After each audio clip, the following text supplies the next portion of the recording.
আপনিও কি সকালবেলা দুর্বল আর এনার্জিহীন বোধ করেন? প্রতিদিন সকালে এই তিনটি খাবার আপনার এনার্জিকে বুস্ট করবে।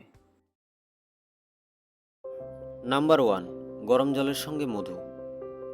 প্রতিদিন সকালে 1 গ্লাস হালকা গরম জলে 1 চামচ খাঁটি মধু মিশিয়ে খেলে শরীর দ্রুত শক্তি পায় আর মেটাবলিজমও বাড়ে। নাম্বার 2, বাদাম।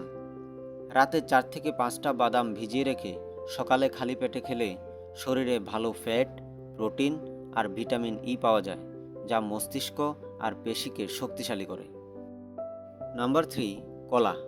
একটি পাকা কলা খালি পেটে খেলে ইনস্ট্যান্ট এনার্জি দেয় এবং হজমে সহায়তা করে, পাশাপাশি শরীরকে সারাদিন ফ্রেশ রাখে।